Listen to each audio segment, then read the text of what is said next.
Today we continue on with the next story from the manga theater series, which is The Elder. Now this is kind of like taking all the Fast and Furious movies and just putting it into one. Let's just go with that for a minute, because this is pretty much close to accurate what the shows are pretty much in this one short story that I will say maybe Akira Toriyama predicted it this whole time. He knew what the Fast and Furious was going to be, and I'm not going to lie, this story pretty much points out what that series is. Anyways, to follow up with this story, it takes place with an elderly man that pretty much knows about this Popo village. He's the one that's kind of like in charge and makes sure that nobody does anything wrong in this village, making sure that nobody gets harmed or hurt or even does anything that could break the law. So as the story goes, we see the elder stopping this young little girl that pretty much looks like Bulma. He pretty much complains, saying that she needs to wear a helmet and,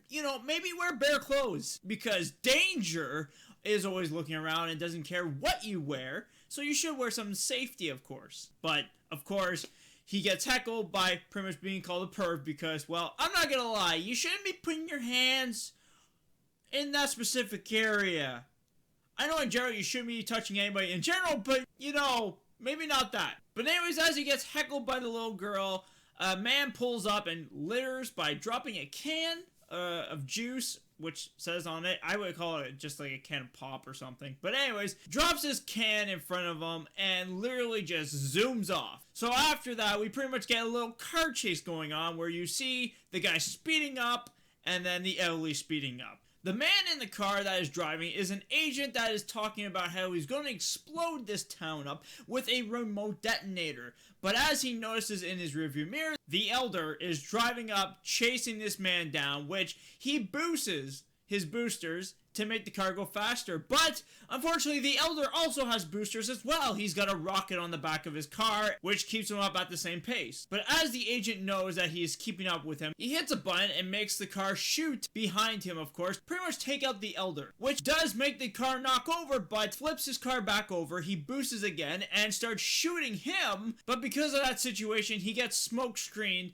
and he takes off into the air as he makes his car go from an average vehicle to pretty much a flying vehicle at this point. I think people are starting to understand why I said that this is pretty much Fast and the Furious. But anyways, he shoots him out with a missile, taking out his car and blowing it up. There is nothing left of that vehicle besides just maybe a few pieces left of it and him with literally destroyed clothes and missing a tooth. So as the agent is shooting this man, he pretty much dives over the bullets and knocks his man out. Which pretty much by the end of it, he gets back up and asks who this man is, and he tells him that he is the elder of the village.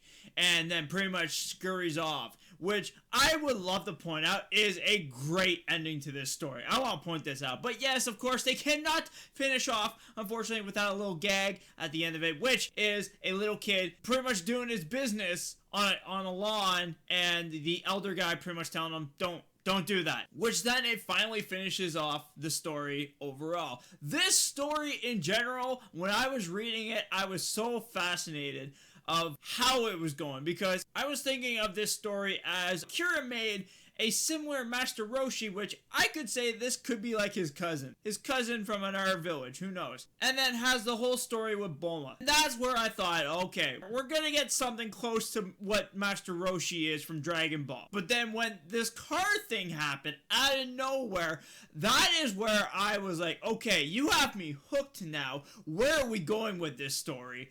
And it was just phenomenally amazing to just see where it went and just take a different route of this story overall, and it was just awesome, and I love it for that story. I have to give this probably a 9.5 out of 10.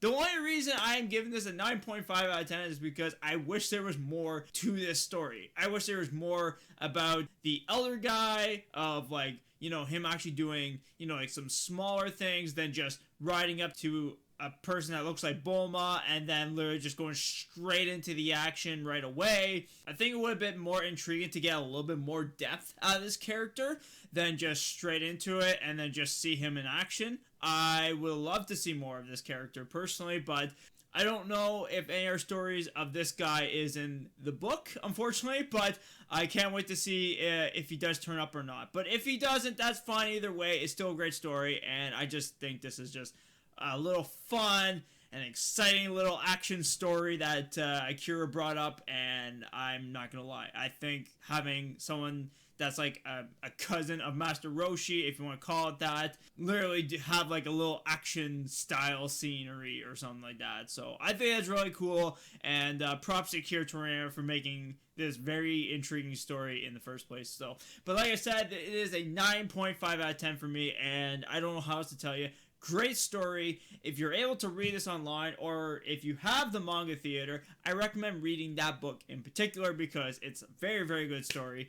Like I said, it's probably like maybe like 6 pages, but still, either way, great story. Loved it. I don't know how else to tell you. If you love the Dragon Ball action, you might like this. Or if you like Fast and the Furious, then I guess you'll like that too. But anyways, guys, hope you guys are watching. Hit that for more subscribing, of course. I do want to point out, yes, it has been a bit since we did manga theater reviews on the channel. I know I apologize, like I said in one of my earlier videos, that we were going to get back to this shortly. Just so much news happening lately, and I don't know what else to tell you. Just so much Dragon Ball stuff to talk about. So I'm glad we're able to get back into the book and keep continuing this little series, because personally I love reading these stories and I just think they're phenomenally amazing and really awesome to talk about. So thank you guys for listening, and at the same time, like, subscribe if you enjoy these stories. Check out some other ones that I did as well if you're intrigued of these stories. And other than that, I'll see you guys later. Peace out.